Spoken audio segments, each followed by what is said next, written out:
Welcome all agreeing minds to the lecture series of AC circuit, AC bridges and DC circuit. Okay, તો આજે આપણે જોવાના છીએ Anderson bridge.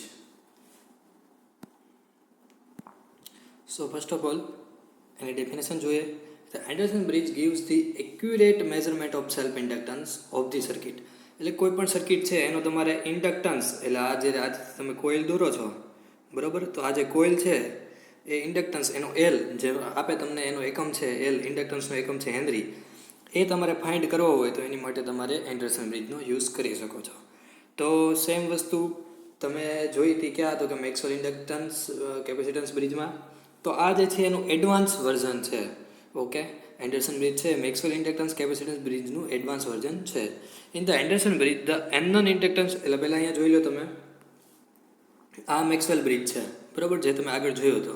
તો હવે તમે એના ઉપરથી જો એન્ડરસન બ્રિજ જોશો તો એનું એડવાન્સ વર્ઝન એટલે શું ચેન્જીસ કર્યો છે એ તમને અંદાજો આવશે. પણ આપણે એન્ડરસન બ્રિજની મદદથી શું કરીએ છીએ તો કે પહેલું, the unknown inductance is compared with the standard fixed capacitance which is connected between the two arms of the bridge.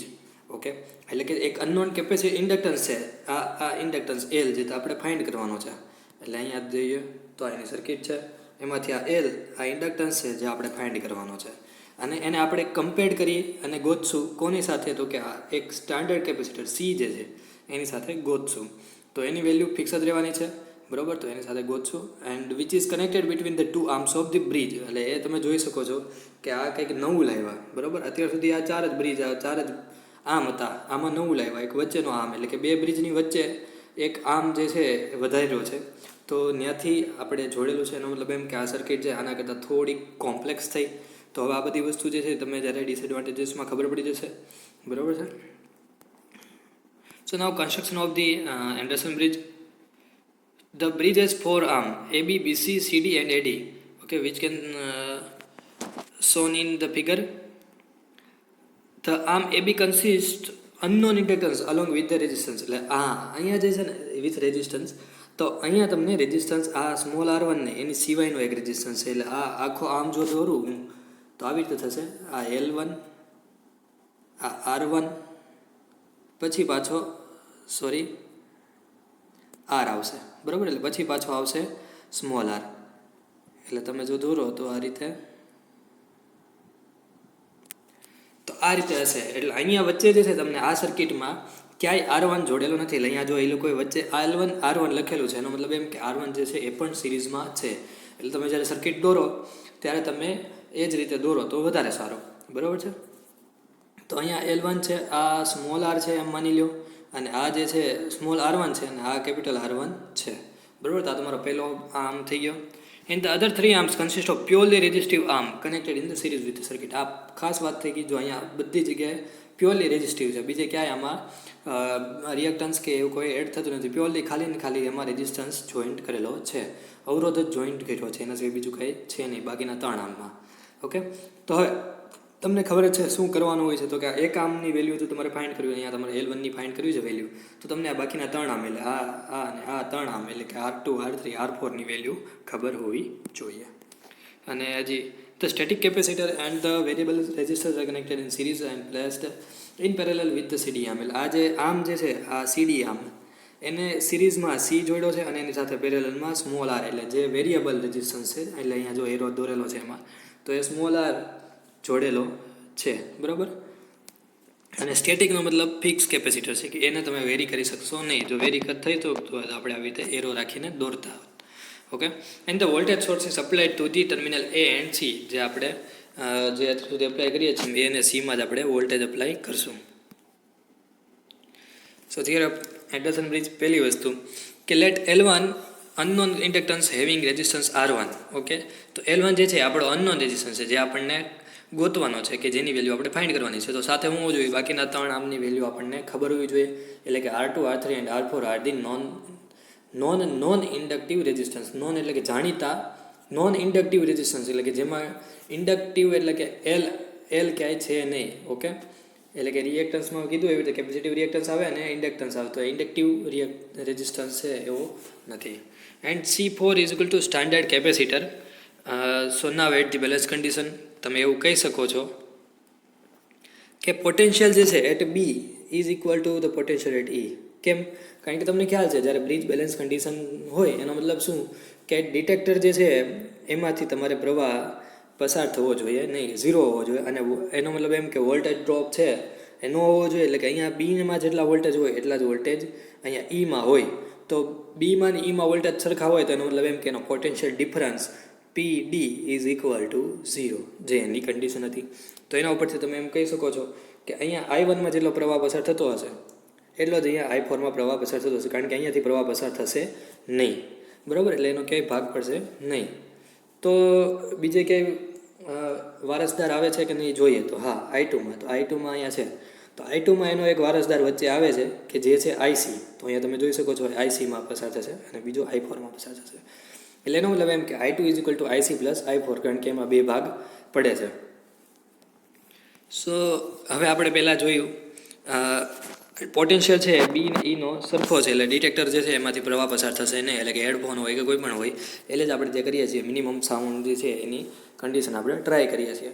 તો IC અપોન જે omega C minus I1 upon R3 is 0. તો એ શું કર્યું? તો કે જે છે અત્યારે લખવું હોય તો લખી લ્યો. અહીંયા potential at B is equal to potential at A, એટલે અહીંયા આપણે કિર્ચોફ લો અપ્લાય કર્યો છે. અથવા તમે એમ કહી શકો છો કે applying KVL at BCE loop. કઈ લૂપમાં આપણે અપ્લાય કરીએ છીએ? તો કે BCE લૂપમાં. તો BCE અથવા તમે એમ વિચારો આને કયો ECB, બરાબર? તો ECB લૂપમાં આપણે અપ્લાય કરીએ છીએ. તો હવે જોઈએ, પહેલાં આવ્યો C, તો IC લખવો પડશે, એનો કરંટ જે હોય IC. પછી જે રેઝિસ્ટન્સ હોય એને એમાં ગુણાકાર કરવો પડે. તો રેઝિસ્ટન્સ છે આમાં શું છે? તો કે આમાં આવશે XC, અને XC બરાબર 1 અપોન જે ઓમેગા સી. એટલે અહીંયા આપણું IC અપોન જે ઓમેગા સી થઈ ગયું. ઓકે, બરાબર ને? ખ્યાલ જ છે તમને XC is equal two 1 upon જે ઓમેગા સી. એટલે આ એક આવી રીતે લખેલું છે. અને આ ટર્મ અહીંયાથી ચાલ્યા હવે આમ જઈએ છીએ તો આમાં કરંટ જે છે એની દિશા જો વિરુદ્ધ છે. એટલે કે જે આપણે જે દિશામાં જઈએ છીએ એનાથી અને કરંટ જે છે એની સામેની દિશામાં આવીએ છીએ. એટલે આપણે આ દિશામાં જઈએ છીએ, કરંટ આ દિશાથી આવે છે. તો એ આવશે માઇનસ, અને એમાં કરંટ છે I1 ઇન્ટુ એનો જે રેઝિસ્ટન્સ છે R3. એટલે આવી રીતે I3 R3 is equal two 0. Okay, તો અહીંયા જે છે આ લૂપમાં પોટેન્શિયલ ડિફરન્સ અથવા પોટેન્શિયલ છે એ 0 થઈ ગયો છે. બરાબર? પોટેન્શિયલ છે એ 0 થઈ ગયો છે. આપણે વોલ્ટેજના સરવાળા કરી નાખ્યા. તો હવે આના ઉપરથી તમે એમ કહી શકો છો કે I1 R3 આને આપણે RHS સાઈડ લઈ જઈએ તો આ બની જશે IC અપોન જે omega she is equal two I1 R3. તો જે અહીંયા ઇક્વેશન લખેલું છે. તો ઇન કેસ જો તમને બુકમાં ન સમજાય તો ત્યારે જોઈ લેજો, અથવા આ રીતે જોઈ લેજો, અથવા એમાં જે છે એમાં તમને ડાયરેક્ટ કહી દીધું છે કે શું કર્યું છે. તો કે એમાં તમે એવું કરેલું છે અથવા એમ લખેલું છે કે જે R3 જે છે એનો અથવા એને અક્રોસ જે એને સમાંતર જે વીજ સ્થિતિમાંનો તફાવત હશે અથવા એને અક્રોસ જે પોટેન્શિયલ ડિફરન્સ હશે એટલો જ તે પોટેન્શિયલ ડિફરન્સ સીમાં હશે. બરાબર? તો આને આપણે કહી દઈએ ઇક્વેશન નંબર 1. એટલે આ ICની કિંમત જે છે આપણે પાછળ યુઝ કરવાની આવશે I1 ઓમેગા CR3. ઓકે, જે આપણને અહીંયાથી મળી છે. તો અહીંયા શું કર્યું આપણે? માત્ર ICને અહીંયાથી સૂત્રનો કરતા બનાવેલ છે. અને કઈ રીતે આવ્યું એ તમને ખબર પડી ગઈ. આ લૂપમાં માત્ર KVL આપણે અપ્લાય કર્યું છે. અથવા તમે આ રીતથી પણ કહી શકો છો અહીંયા પોટેન્શિયલ ડિફરન્સ સરખો હશે.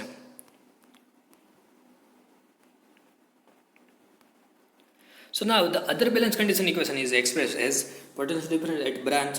ઓકે, એટલે કોઈ એક બ્રાન્ચ જે છે એનો પોટેન્શિયલ ડિફરન્સ બરાબર બીજી એક બ્રાન્ચનો પોટેન્શિયલ ડિફરન્સ થવો જોશે. ઓકે, કારણ કે જે ડિટેક્ટર છે એમાંથી કરંટ 0 થાય છે. તો હવે જોઈએ કઈ કઈ બ્રાન્ચનો પોટેન્શિયલ ડિફરન્સ સરખો થવો જોઈએ. તો અહીંયા આકૃતિ છે આપણી પાસે. પહેલાં લીધી છે આપણે BA બ્રાન્ચ. ઓકે, તો BA બ્રાન્ચ જે છે એમાં શું હશે? તો કે B ને D નો પોટેન્શિયલ ડિફરન્સ જે છે અત્યારે તમે જુઓ અહીંયા B થી E નો પોટેન્શિયલ ડિફરન્સ 0 હશે. બરાબર? B થી E નો પોટેન્શિયલ ડિફરન્સ 0 હશે. તો એમાં આપણે એક લૂપ લેશું BA, અથવા એક બ્રાન્ચ લેશું BA, અને બીજી બ્રાન્ચ જે છે એ લેશું ADE. શું કામ? કારણ કે અહીંયા જે છે તમે એમ માનશો અહીંયા પોટેન્શિયલ ડિફરન્સ આ બે વચ્ચેનો પોટેન્શિયલ ડિફરન્સ 0 છે, પણ અહીંયા કંઈક પોટેન્શિયલ આવે છે એટલે તમારે આ બે બ્રાન્ચને લેવી પડે. ઓકે, જો આપણે આ લૂપ લેતા હોય તેમાં આટલું લેવું પડશે. એટલે આ બ્રાન્ચ લીધી BA ઇઝ ઇક્વલ ટુ આપણે લીધી ADE. ઓકે, એટલે એ બંનેનો પોટેન્શિયલ ડિફરન્સ છે એ સરખો થશે. બરાબર છે.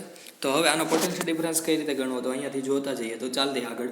તો કેમ કરશું, તો કે I1 એનો જે પ્રવાહ હોય એ ઇન્ટુ એનો રેઝિસ્ટન્સ કઈ આવશે, એક સ્મોલ R1, બીજો R1 એટલે એ મેં તમને સમજાવ્યું હતું. હજી એક વચ્ચે તમે એક R જોડી દો. ઓકે, તો અહીંયા એક L1 છે, અહીંયા સ્મોલ R છે, ને હજી એક R જોડો તો એ R1 થઈ ગયો. તો એ અહીંયા R1 વધારાનો છે જોડેલો છે, તો અહીંયા આ લોકોએ ડાયરેક્ટ R1 લખી નાખ્યું છે. તો એ R1 પ્લસ L1. તો L1 માત્ર નહીં આવે, કે એમાં આવશે J ઓમેગા L1, જે આપણે કેપેસિટન્સમાં કેમ કરીએ છીએ 1/J ઓમેગા C, એની જેમ જ અહીંયા આવશે 1/J નહીં આવે, ઇન્ટુ J ઓમેગા L1 આવશે. ઓકે, એટલે ઇન્ટુમાં આવશે. ઇઝ ઇક્વલ ટુ, હવે કઈ બ્રાન્ચ લીધી હાથમાં, તો કે આ ADE. તો એ વિચારો એમાં શું આવશે, તો કે પહેલાં આવશે I2 R2. તો જુઓ અહીંયા I2 પર પ્રવાહ પસાર થાય છે ને, અહીંયા એનો રેઝિસ્ટન્સ છે R2. હવે કઈ બ્રાન્ચમાં જઈએ, તો કે આ બ્રાન્ચ, તો આરમાં કયો કેટલો પસાર થશે, તો કે IC જેટલો, એટલે IC ઇન્ટુ સ્મોલ R. તો આ થઈ ગયું આપણે ADE બ્રાન્ચ. હવે એવી જ રીતે એક બીજી જે બ્રાન્ચ હશે એ આ બ્રાન્ચ આવશે, કે DC બ્રાન્ચનો જેટલો પોટેન્શિયલ ડિફરન્સ હશે એટલો જ DECનો પોટેન્શિયલ ડિફરન્સ હશે. બરાબર છે. તો એ હવે જોઈએ કે આમાં જો તમારે પોટેન્શિયલ ડિફરન્સ અપ્લાય કરવો હોય, અથવા એ જે આપણે લૂપ અપ્લાય કરીએ, તો શરૂઆત કરીએ પહેલાં ICથી શરૂઆત કરીએ અહીંયાથી. તો અહીંયા કેટલો પ્રવાહ હશે, IC જેટલો, જે આપણે આગળ યુઝ કર્યો છે, એટલે IC. ઓકે, જે અહીંયા આપણે આગળ કોમન કાઢી લીધો. હવે એ જે લૂપ છે એ DEC અહીંથી એટલું, તો એમાં જે રેઝિસ્ટન્સનો ટર્મ હોય છે એ લખી નાખીએ. તો અહીંયા આવશે પહેલાં R, એટલે જો પહેલાં R લખેલો છે, પછી શું આવે છે કે C છે, C સિરીઝમાં એટલે 1/J ઓમેગા C. ઓકે, તો એટલું થઈ ગયું. હવે સામેની સાઈડ એટલે કે આ લૂપ, તો આ જે છે જુઓ વિરુદ્ધ છે, કરંટ જે છે એ આ દિશામાં છે અને આપણે જઈએ છીએ એની વિરુદ્ધ દિશામાં. તો આમાં કાંઠે હલીએ છીએ એટલે થશે આ જે છે એ તમે માની શકો કે I4 અને R4 બરાબર એ માઇનસમાં થશે, અને એ માઇનસને આપણે બીજી સાઈડ એટલે કે LHSને આપણે RHSમાં લઈ જઈએ, આ થઈ જશે પ્લસ. એટલે હવે તમને બતાવી દઉં શું થયું, તો કે આ ઇઝ ઇક્વલ ટુ ને અહીંયા જે આ જે છે એમાં આવશે આવી રીતે આ term into minus I4 R4. બરાબર, હવે I4 R4 ને આપણે આ સાઈડ લઈ આવ્યા એટલે આ થઈ ગયું. અને એમાંથી હવે આપણે આ કઈ રીતે આવ્યું, તો કે આ જે છે I2 માઇનસ IC એ I4 જ છે. કઈ રીતે તે જોઈએ. હવે તો આપણે પહેલાં જ જોયું હતું કે I2 જે છે એમાં શું થતું હતું, બે ભાગ પડતા, એક IC અને એક I4. એટલે I2 ઇઝ ઇક્વલ ટુ આપણું હતું IC પ્લસ I4. તો હવે જો તમારે I4 ગોતવું હોય તો શું કરવાનું, તો કે I2 માંથી IC ને બાદ કરી નાખો એટલે તમને R4 મળી જાય. તો એ વસ્તુ આપણે અહીંયા કરેલી છે. તો આને કહી દઈએ બે ઇક્વેશન નંબર 2 અને ઇક્વેશન નંબર 3. તો હવે by substituting the value of IC in the equation number 2 we get, એટલે જે ઇક્વેશન નંબર 2 છે એમાં આપણે જ્યાં IC હશે ત્યાં આપણે એની કિંમત છે I1 ઓમેગા C R3 એ આપણે મૂકી દઈશું. તો એ માત્ર ને માત્ર આ એક ટર્મમાં છે, બાકીનું બધા બાકી ક્યાંય IC હતો નહીં, જે તમને આગળ ઇક્વેશન નંબર 2 થી જોઈ શકશો. તો એમાં અહીંયા એક આવે છે માત્ર IC ઇન્ટુ સ્મોલ R.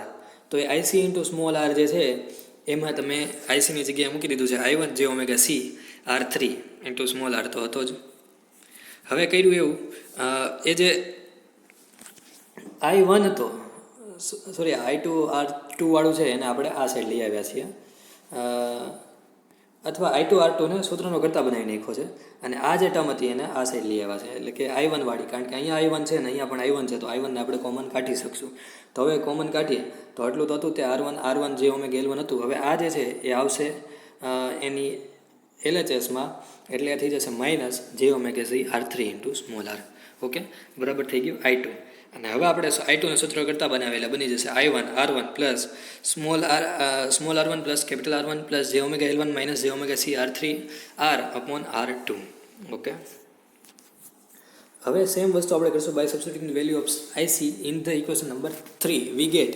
એટલે જે આપણે છેલ્લા બે ઇક્વેશન મેળવ્યા હતા ને એ અગત્યના છે, અને એમાં જ આપણે ICની કિંમત મૂકીએ છીએ.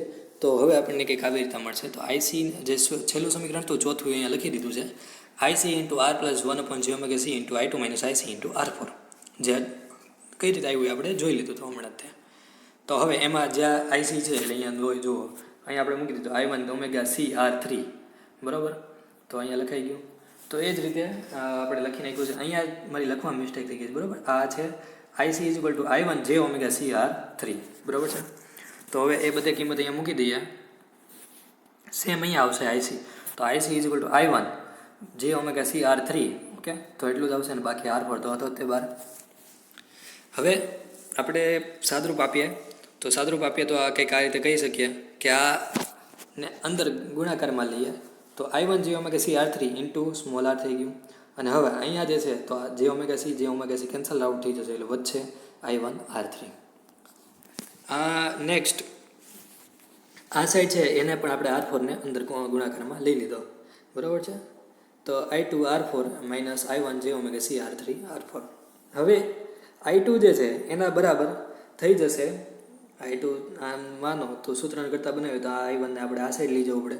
તો હવે આમાંથી જે કોમન નીકળતું હોય તે કોમન કાઢી લઈએ. તો કોમન આવી રીતે થશે I1 જે કોમન નીકળી ગયો છેદમાં આવશે R4, કારણ કે આ R4 છે ને થોડુંક આપણે એડવાન્સ લેવલે વિચારીએ તો R4 ને પછી આખાના છેદમાં જવા દઈશું એટલે R4. તો પહેલાં માનો કે I1 કોમન કાઢેલો છે એટલે I1 તો વચ્ચે આ જે ટર્મ છે એ જે ઓમેગા CR3R પ્લસ R3 અને પ્લસ જે ઓમેગા CR3 R4, ઓકે. તો આટલું વધી ગયું. અને હવે ઇન્ટુ ગુણાકારમાં સામે સાઈડ હું વધ્યું હતું કે I2 R4. I2 નું સૂત્ર ઘટતા બનાવે છે તો R4 ને શું કરવું પડશે, છેદમાં જવા દેવું પડશે. એટલે આવી રીતે છેદમાં નાખી દીધું છે. તો જેને આપણે કહી દઈએ સમીકરણ નંબર 5. તો આવું શું કામ કર્યું તો કે જો I2 તમને 2 મળી ગયા એટલે તમે આ બંનેને કમ્પેર કરી શકશો. So now on equating the equation we get, એટલે કે જે એમાં I2 ગોઈતા હતા તો I2 બે સરખા આપણે સરખાવી શકીએ તો આ રીતે સરખાવ્યા છે. I1 R1 પ્લસ જે ઓમેગા L1 માઇનસ જે omega CR3 R upon R2 બરાબર સામેની સાઈડે જે ઇક્વેશન હતું એ. હવે શું કરશું તો કે પહેલાં I1 કેન્સલ આઉટ થાય તો કેન્સલ આઉટ કરી નાખીએ. તો હવે આ R2 જે છે આ સાઈડ આવી જશે એ RHS સાઈડ એટલે છેદમાં કોઈ ટર્મ ન આવે. સેમ એવી રીતે આ R4 જે છે ને તમે અહીંયા લખશો એટલે આવું થઈ ગયું. R4 ઇન્ટુ આ જે આખો કાઉન્સ હતો એ અને ઇન્ટુ R અને આ side is equal two R2 into જે ઓમેગા CR3 વાળો જે આખો કાઉન્સ છે એ. So now equating the real and imaginary part, we get R4 is equal to j omega L1 minus j omega CR3R. એટલે હવે તો તમે એક વસ્તુ એ માની લો કે જે તમારું ફાઇનલ ઇક્વેશન છે ઓલમોસ્ટ ફાઇનલ ઇક્વેશન તમારું આ કહી શકશો, ઓકે. કે જેના આધારે તમે શું કરશો હવે બે વસ્તુ કરશો, એક કે જેના ઇમેજનરી પાર્ટ હશે અને જે રિયલ પાર્ટ હશે એ બંનેને આપણે સરખાવશું. તો પહેલાં આપણે સરખાવીએ છીએ ઇમેજનરી પાર્ટને કારણ કે થોડાક લેન્ધી હશે તો આપણે એને સરખાવીએ. તો શું થશે તો કે પહેલાં જોઈએ આમાં કયા ઇમેજનરી પાર્ટ છે તો કે જે ઓમેગા L1 માઇનસ જે ઓમેગા CR3R. પણ આ જે છે કાઉન્સમાં છે અને R4 છે એના ગુણાકારમાં છે એટલે આપણે એ R4 ને ગુણાકારમાં રાખવું જ પડે, ઓકે. તો આ ભૂલ ન થાય. પછી R2 અને એક ગુણાકારમાં છે એટલે ગુણાકારમાં રાખવું પડે અને અંદર શું જ વધશે તો કે ઇમેજનરી વાળા ટર્મ આ છે જે ઓમેગા CR3R4 પ્લસ જે ઓમેગા CR3R, ઓકે. હવે તમે જો ધારો તો શું કરશો તો કે આ R4 છે એને આપણે છેદમાં જવા દઈએ એટલે કે આવી રીતે બની જશે ઇન્ટુ R3. આ જે છે ઇક્વેશન સેમ જ છે, બરાબર. આ જે ઓમેગાવાળું છે એ જ ઇક્વેશન અહીંયા લખેલું છે. અહીંયા R3 લખવામાં મિસ્ટેક થઈ ગયું છે એટલે આપણે એને ઢાંકી દઈશું. 1 મિનિટ. તો હવે બીજું શું કરી શકશો તો કે જે ઓમેગા જો બધે જ છે એટલે આ ઇક્વેશન અહીંયા જે ઓમેગા છે બધેમાં જે ઓમેગા કાઢી નાખો તો વધ્યું હું આ L1 માઇનસ CR3R બરાબર R2 upon R4 ઇન્ટુ એક થશે CR3R4 ઇન્ટુ CR3R. તો હવે જુઓ શું થયું. પહેલી વસ્તુ કે આ R2 R4 જે છે અહીંયા રહ્યું આ R2 R4 એના ગુણાકારમાં કેટલા ટર્મ છે 2. એક છે CR3R4 ઇન્ટુ આ જે છે બીજો CR3R, ઓકે. તો એ લખી નાખો R2 upon R4 is equal two CR3R4 એટલે આખું એટલા ટર્મનું પતી ગયું. હવે આમાંથી જો તમે માનો કે L1 સૂત્ર કરતાં બનાવો જે ઓમેગા છે નહીં કેન્સલ થઈ ગયું છે તો L1 ને સૂત્ર કરતાં બનાવવું હોય તો શું કરવું પડે, આ જે ટર્મ છે જે ઓમેગા CR3R એ ટર્મને આપણે વિરુદ્ધ સાઈડ લઈ જવું પડે એટલે કે RHS સાઈડ લઈ જવું પડે એટલે આવી તો થઈ જશે પ્લસ CR3R, બરાબર. તો આ તમને Lનું સૂત્ર મળી ગયું, L1નું સૂત્ર મળી ગયું. હવે એમાંથી આમાં જે શું કોમન નીકળી શકે છે આપણે જોઈ શકીએ તો R3 કોમન નીકળે છે, C કોમન એટલે આપણે કાઢી લઈશું CR3 કોમન કાઢી લઈશું. તો જુઓ CR3 કોમન કાઢી લીધું છે અને R2/R4 તો આગળ છે જ તે, એટલે R2/R4 છે અને આ ત્રણેયમાંથી CR3 કોમન કાઢ્યો તો શું થાય? તો કે જુઓ પહેલામાં શું વધશે? માત્ર સ્મોલ આર. બીજામાં વધશે CR3 કોમન કાઢી લીધો એટલે વધ્યું કેપિટલ R4. અને હવે જે છે આમાં CR3 તો કોમન કાઢી લીધો તો ઇન્ટુ સ્મોલ આર જ વધ્યો, પણ બીજું R2/R4 તો આમાં છે જ નહીં, તો તમે એને કેમ કોમન કાઢશો? તો એને શું કરવું પડે? R4/R2 વડે ગુણવું પડે. તો એનું થઈ જાય એટલે કેન્સલ થઈ જાય. જ્યારે તમે એને અંદર ગુણો તો એ આખું ટર્મ કેન્સલ થઈ જાય. એટલે હવે તમારું કંઈક સમીકરણ આ રીતનું બની જશે. R2/R4 CR3 R plus R4 plus R જ વધ્યો હતો અને ઇન્ટુ R4/R2, કારણ કે અહીંયા ગુણાકારમાં છે અને એ ટર્મમાં હતું નહીં. હવે એવું કર્યું, આ જે R3 હતો એ અહીંયા બહાર લીધો છે અને R2 ને અંદર ગુણી નાખ્યો છે. તો એ R2 ને આખા કૌંસમાં ગુણી નાખો તો આવું બની જશે R into R2, R4 into R2 and R. અને હવે અહીંયા R2 જે છે હવે કેન્સલ થઈ જશે, કારણ કે R2 ને ગુણી નાખ્યો તો, એટલે આવું બની ગયું R/R4 બરાબર, R અને R4. તો હવે ક્યાંય આના છેદમાં વધ્યું નથી. તો હવે R3 અને બીજી એક વસ્તુ હવે જોઈએ તો આમાં અહીંયા સ્મોલ આર છે અને અહીંયા સ્મોલ આર છે. તો આપણે આવું કરી નાખીએ, મોટો કૌંસ કરી નાખીએ અને આ બેમાંથી એક સ્મોલ આરને કોમન કાઢી નાખીએ એટલે આ ઇક્વેશન કંઈક આપણું થઈ ગયું R3/R4 ઇન્ટુ C અને કૌંસમાં small R/R2 plus R4 plus R4 into R2, જે ઇક્વેશન 6 છે. તો હવે તમે જોઈ શકો છો કે ઇક્વેશન 6 આવું હતું તો કે આ આપણે માત્ર ઇમેજનરી પાર્ટને હજી કમ્પેર કર્યા છે. તો રિયલ પાર્ટને કમ્પેર કરો તો હવે તો રિયલ પાર્ટને કમ્પેર કરીએ તો કંઈક આવું આવશે R4 R1 plus R1 R2 R3. તો જોઈ લઈએ, આમાં રિયલ પાર્ટ જુઓ તો R4 R1 પ્લસ R1 શું વધશે? તો કે R2 R3. ઓકે, બસ તો આટલું જ વધશે. તો જે અહીંયા લખેલું છે તો કઈ જાય ખબર પડી. હવે એમાંથી R1 ને સૂત્રને કરતા બનાવી નાખીએ એટલે બની જશે R2/R3/R4. ઓકે, અને માઇનસ R1. તો આ સમીકરણ નંબર 7 થઈ ગયું, જેના ઉપર તમે જોઈ શકો છો કે ઇક્વેશન નંબર 6 અને ઇક્વેશન નંબર 7 જે છે એ એકબીજાથી ઇન્ડિપેન્ડન્ટ છે. અને જે ઇક્વેશન નંબર 6 છે એ ઇક્વેશન નંબર 6 ની મદદથી તમે L1 એટલે કે તમારો જે બ્રિજ બેલેન્સ કરીને અજ્ઞાત પ્રેરક કે જેની તમને વેલ્યુ ખબર નથી, અનનોન ઇન્ડક્ટન્સ છે, એ L1 ની કિંમત તમે જાણી શકશો. તો હવે જોઈએ એના ફાયદાઓ અને ગેરફાયદાઓ. So first, the following are the advantages of the Anderson bridge. પહેલું, the balance point is easily obtained on the Anderson bridge as compared to the Maxwell inductance capacitance bridge. Okay, એમાં જે કેપેસિટન્સ હતું ને એ variable હતું અને આમાં capacitance fix છે. આમાં માત્ર R ચેન્જ કરીને આપણે R ચેન્જ કરીને આપણે બેલેન્સ કરવાનું છે. સ્મોલ R જે છે એને ચેન્જ કરીને બેલેન્સ કરવાનું છે. જે તમારે પ્રેક્ટિકલ છે આ સેમમાં જ છે, એટલે તમારે આવશે એટલે તમને બતાવીશ અને તમને ખબર પડી જશે કે એમાં શું કરવાનું છે. આમાં બે કન્ડિશન આવી શકે છે, કે DC બેલેન્સ પણ હોય છે અને AC બેલેન્સ પણ હોય છે. આપણે અત્યારે માત્ર AC બેલેન્સ જ જોયેલું છે, AC બ્રિજીસ ભણીએ છીએ. એટલે આમાં DC બેલેન્સ કરવું હોય તો શું કરવું પડે? તમને ખ્યાલ જ છે કે હેડફોન છે તો એની જગ્યાએ તમારે જોડવું પડે ગેલોનોમીટર, અને જે AC સોર્સ અથવા કે AFO છે તમારું ફ્રીક્વન્સી ઓસિલેટર છે તો એની જગ્યાએ તમારે જોડવું પડે બેટરી. Okay, power. તો એના ઉપરથી તમે કરી શકશો DC બેલેન્સ. એટલે એ બંનેની કન્ડિશન ઉપરથી આપણે સેમ 2માં પ્રેક્ટિકલ કરશું એન્ડરસન બ્રિજનો. તો હવે પહેલું જોઈએ કે એનું તમે જોશો કે એનું બેલેન્સ છે ઇઝીલી થઈ શકશે અને એનો ઇઝીલી તમે બેલેન્સ પોઈન્ટ મેળવી શકશો. કોની સાપેક્ષે? તો Maxwell inductance capacitance bridge. Okay, તો મેક્સવેલ LC બ્રિજ છે, કહો છો તમે LC બ્રિજ. પછી the bridge uses fixed capacitor because of which accurate reading is obtain. Okay, તો આમાં કેપેસિટર છે એ ફિક્સ વેલ્યુનું છે. એટલે તમે એક રીઝન તમને એમ સમજાવી શકું કે કેવી રીતે વિચારીએ આપણે કે કેપેસિટર છે એની વેલ્યુ કેટલી હોય છે. ફોર એક્ઝામ્પલ, વેરિયેબલ કેપેસિટરનો ડબ્બો લીધો છે મારી પાસે, તો શું હશે?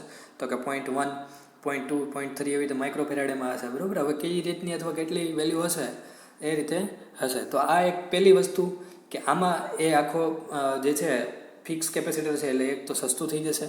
ઓકે, અને સાથે તમે શું કરી શકશો? તો કે એક્યુરેટ રીડિંગ મેળવી શકશો. Okay, so because of the fix capacitor is circuit becomes inexpensive. એટલે કે સર્કિટ જે છે સસ્તી બની જશે. જો તમે વેરિયેબલ કેપેસિટર લ્યો તો એની સાપેક્ષે ફિક્સ કેપેસિટર સસ્તું બની જશે, એટલે આખી સર્કિટ સસ્તી બની જશે. And the bridge measures the accurate capacitance in terms of inductance. Okay, એટલે જે તમને બ્રિજ જે છે એનાથી શું કરશે? તો કે એક્યુરેટ કેપેસિટન્સ તમે ફાઇન્ડ કરી શકશો ઇન ટર્મ્સ ઓફ ઇન્ડક્ટન્સ. એટલે કે ઇન્ડક્ટન્સ જે છે આપણે ફાઇન્ડ શું કરીએ તો કે ઇન્ડક્ટન્સ પણ ઇન ટર્મ્સ ઓફ કેપેસિટન્સ તમે ફાઇન્ડ કરો છો, કારણ કે તમે જોશો L1ના સૂત્રમાં જ આવે છે સી. ઓકે, અને બીજી વસ્તુ કે જ્યારે આપણે પ્રેક્ટિકલ કરશું ત્યારે પ્રેક્ટિકલમાં આપણે ઇઝી રહે એટલે R1 R2 R3ની જગ્યાએ આપણે કરશું આવી રીતે 4 બ્રિજ હશે તો એકને P કહી દઈશું, એકને Q, R અને S, એવી રીતે કોઈ પણ 4 નામ આપી દઈશું અને એના ઉપરથી આપણે Lનું સૂત્ર બનાવશું. ઓકે, એ હશે આ જ તે R2 હશે એને આપણે જે R2 ધારો કે P કીધો હોય તો ત્યાં P મૂક્યો હશે, R2 ને આપણે જો એ Q કીધું હોય તો ત્યાં Q હશે. આ જ સર્કિટ આ જ રીતથી કરેલું હશે. ઓકે, તો નેક્સ્ટ એના જોઈએ disadvantages. So disadvantages of the Anderson bridge. The main disadvantage જે છે એ પહેલો છે કે the circuit has more arms. Okay, આવી રીતે 4 જ સર્કિટની આપણે સર્કિટ જોઈએ અત્યાર સુધીની, પણ આમાં વચ્ચે ભાઈ એક નવો આમ લઈ આવ્યા એટલે સર્કિટ કેવી બની ગઈ છે ત્યારે જ મેં કીધું હતું થોડી કોમ્પ્લેક્સ બની ગઈ as compare to the Maxwell's bridge. અને એનું જે વર્ઝન છે એટલે આપણે મેક્સવેલની જ વાતો કરશું, બરોબર. And the equation of the bridge is also more complex. એટલે એની ઇક્વેશન જે છે એ પણ જોવો તમે ઓલાના અત્યાર સુધીને કેવા હતા, હાવ નાના નાના ઓલો Z1 Z2 બરાબર આવી જાય, જે હામ એના સરખાવીને તમને હાવ નાનું એવું ઇક્વેશન મળી જતું હતું, બરાબર છે. તો આ એની સાપેક્ષે બહુ જ મોટા અને થોડાક લેન્ધી અને તમે એમ પણ કહી શકો છો કોમ્પ્લેક્સ ઇક્વેશન બની ગયા છે. તો એ આપણે જોઈ લીધું. So the bridge has additional junction which rises difficulty in shielding the bridge and because of the above mentioned disadvantage Maxwell integration capacitor bridge is used in the circuit. Okay, so thank you so much.